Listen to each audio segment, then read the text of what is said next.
I usually, like in the mornings or, I don't know, have downtime, just sit down and draw or doodle. I like the window right here too, you can just relax.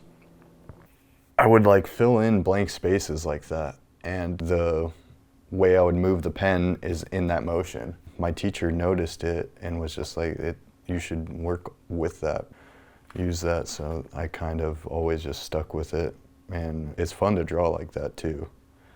I like drawing hands for some reason. They all come out weird, and I kind of like it like that. Like the more tweaked it is, the more I like it. It might stem from like stuff like that. Yeah, anxiety ridden. I can be a very anxious person. Yeah, it manifests in a lot of drawings, I would say.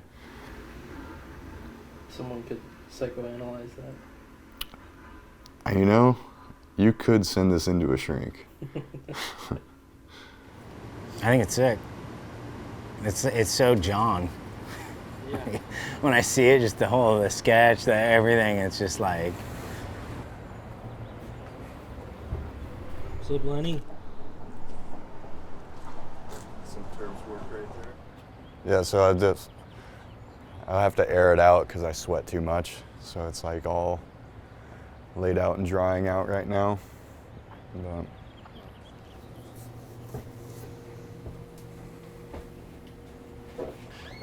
this was a photo of me when I lived in Monrovia. They made it a board graphic for hockey.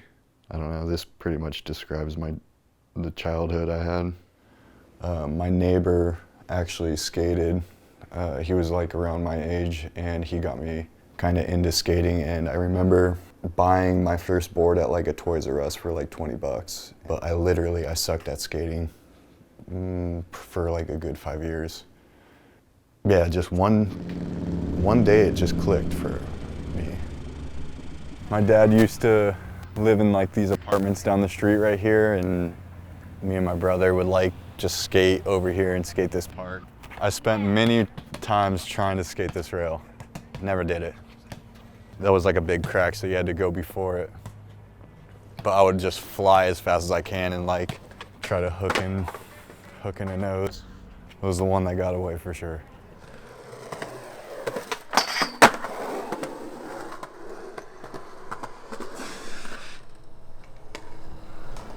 I'll take it. My first sponsor was probably Active, and my friend Robbie worked there. He had a camera, and he would film us. Like, I got a board and stuff from them every month. It was cool. I started skating with Donovan a bunch. Like, we had the same dude we'd go out skating with and film with.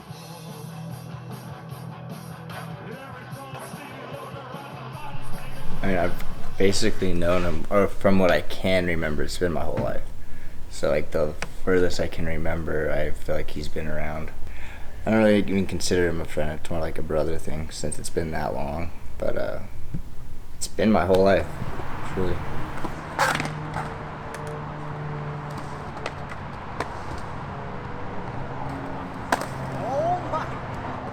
Kind of like a little me and my buddy thing, like whatever Donovan had. Donovan, to answer your question, Donovan had been on for a while, was already on zero, but I think John's right. We did try to, because that was the only thing, at least for myself, that I was into, was like trying to pull you in and make sure, try to get everything going for you. John Fitzgerald, 20 years old, from Glendora, California. I think things started to click for John, honestly. Like, we're joking around about the 1 in a million thing, but what that is, like, we had just kind of started the shop, and he was wearing like the Wing and Wheel logo, and he wore it like it was just so different than the rest of the dudes that were there. And I think that was where people were like, fuck, this is like refreshing. This is something new, right? If I think about it, like, those times like me and my dad were working on what we were doing, and like I got on zero. Then right when I did, that somehow worked out where he got on, and then I ended up fucking splitting for workshop, which then I feel like that's when we really became like, I don't know, who we're gonna grow into. For sure. And then with the workshop thing, he got on workshop, and I was like, dude, this is fucking it. Like, I'm stoked. I might have just been coming out skating with Donovan a lot. I've seen this thing and I wanted to skate it. I remember just coming out and Abe was here. I had footage with Benny too, because I went to San Francisco with that dude and got a couple tricks, and I was on those dudes' radar, I guess. And then after I 5-0'd this, I think Abe was like, all right, let's put this dude on, which I thought was pretty rad. Photosynthesis was the first video I had, and it was my favorite company. It was actually like almost a dream when it all happened. That was like, I was really honored to get a call from Dill and ask if I wanted to ride for that company. Like some of the stuff I did, I was riding for Zero at the time. I mean, yeah, Jamie helped me. It was cool to actually be with like the Zero team for the time I had. I like looked up to a lot of those dudes too.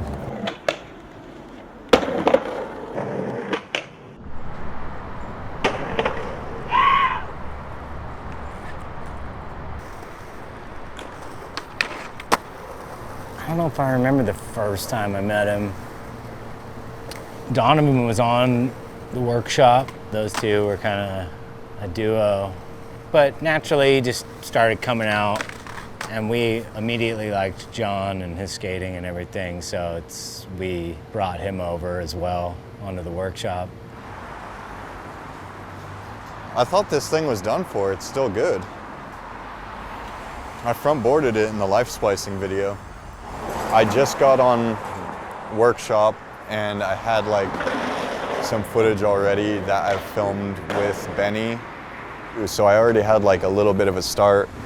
It kind of just like I naturally started to like get more and more footage, ended up making that life splicing part. I was really stoked on the way the front board came out, because it was like roller coastering down, like the rail would bend in. It looked cool. Do you remember when they quit? I was on a trip and I didn't even know, and like kind of got off the plane and saw, and I mean it made sense for them.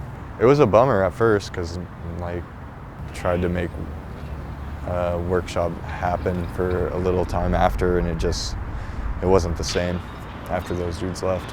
I remembered one time just being out filming with Benny and Donovan, and Dill mentioning something about wanting to do a company called Hockey, have it based around Donovan and I, and Benny would help run it, to have like those dudes like Abe and Dill have a company that's like for Donovan and I was like that was like an honor too.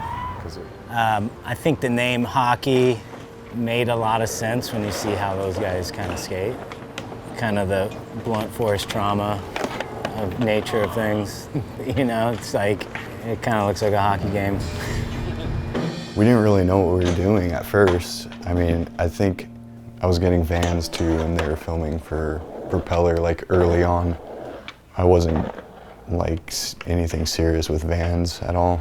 And then as time went on, I started like getting footage, and unfortunately things just fell through with Vans, and ended up riding for Nike and had to pull out of like the video, but they were gracious enough to let us use that footage for Hockey.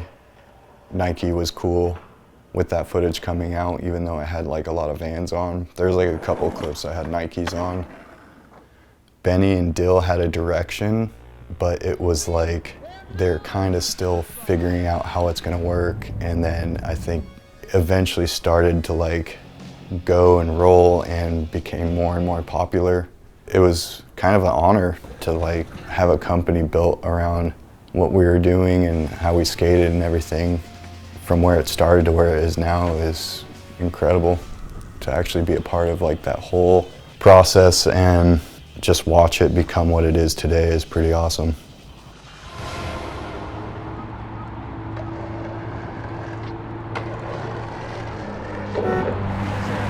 Did not come home with the gold from Barcelona, but he's moving along his front for Jimmy Fimbers, who at 31 has been so inactive, just really 3 fights as a pro. We're at Global Fitness in Gardena.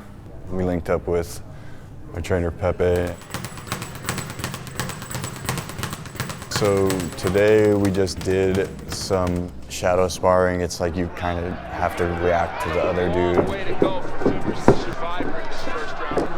The way he's getting knocked out those body shots. Finally a left to the body, and Jimmy Fimbers takes the third knockdown. We did some mitt work and just bag work, jump roping. It's pretty much basic, a lot of basic stuff, but you just work consistently. I've had 3 ACL surgeries, so the canal in my bone was too large to actually put in a new ACL, so they had to plug it with a cadaver. I pretty much just had to heal up for 6-8 months. I couldn't really skate, my knee was wobbly. I've always wanted to box, and like now's the time to just keep busy and get like a good workout in and have fun doing it. It's pretty much how it started. Yeah, he's always been into boxing. I feel like since I've known him, maybe not physically doing it, but was watching a lot of fights and knew about stuff. And it's hard to always be 110% skate, you know, but you still need that aggressive outlet that's physical and shit. And I feel like dudes end up doing things like that, you know? I don't know, there's something about it that's just addicting for me. I think it's like the fact that I wasn't that good, it kind of motivated me to actually learn. Hello, my name is Pepe Riley. I am a boxing trainer in Hollywood, California. I've been a trainer for most of my adult life. I was a fighter first. I had a pro career. I broke my hand, and I retired. I was forced to retire shortly after I became a trainer. I saw John. I would actually notice John because he would be at the gym all day, and I would notice this guy on the bags or shadow boxing and stuff. Just kind of see him, and I'm like, oh, this guy's really try hard. He really tries really hard, and he needs someone like work on his stuff a little bit, on his positioning, on his stance, whatever. One day he approached me and he asked me to help him, so we did. 1 shirt down, 2 to go. He has the basic need that all fighters used to have. He has heart. That's the number one thing you could have. That can really be taught. As we add more and more fundamentals and technique, it's all coming together. You know, being in the gym and builds you up physically and cardiovascularly, like boxing's fucking gnarly. That has to be helpful. I mean, skating is like my number 1 for sure, but I love coming to boxing, and I think about skating as I'm coming here because I want to be better at skating too and progress in that, and this has definitely helped me. You know, and I watched John go through just fucking so many just kind of horrific fucking skate injuries and surgeries that are just definitely the last knee I was my mental health was starting to deteriorate after surgery. My knee wasn't healing right. I was kind of still trying to kick drinking, and I went and saw the doctor, and the doctor told me you know what, you're pushing yourself a little bit too hard. You need to give yourself a break, take a couple weeks off, whatever. I booked a really cheap motel in Santa Monica. Everything just kind of was just in hyperdrive. I couldn't sleep at night. My mind was constantly racing. I bought 12 disposable cameras, and I went around just shooting photos of everything. Just people walking up and down the streets, shooting photos. And I did that throughout the whole time I was there. I was in a constant state of paranoia. My mind was racing. There was subliminal meanings to stuff. It was just a bunch of craziness is what it was. I got home and it just downward spiraled, and then I hit a psychotic break. I was hospitalized for 5 days. It took me a while to actually accept it and work with it.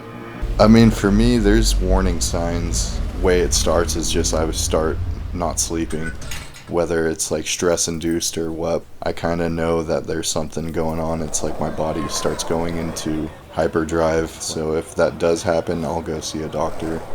I don't really ever want to get like I did before in the past.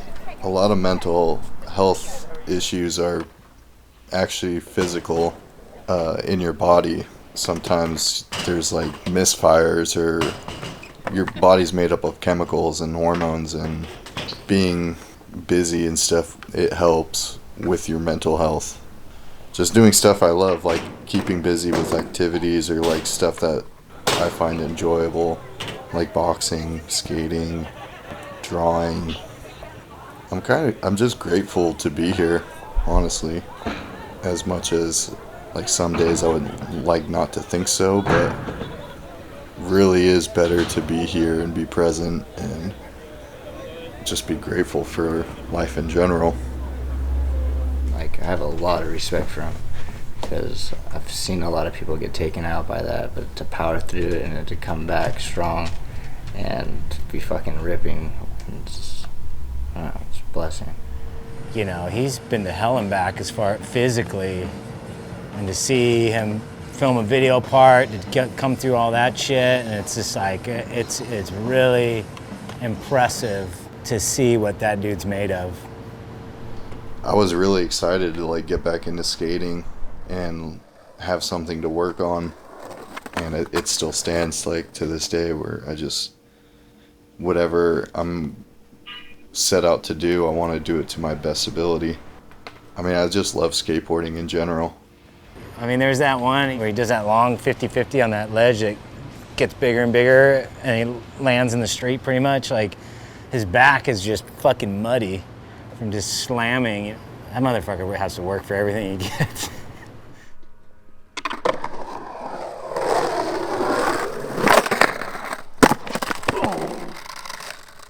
I think, you know, definitely in the near future, another video part, and I think that he's gonna build on what he just did, you know, and he's a rad dude, like not, you know, sometimes people are a little too much or whatever, there's ego, there's all this stuff, and John's just always been John, which is really rad about him. He's, what you see is what you get, and the more you get to know him and then he kind of lets you in too, it's just like, he's a great dude.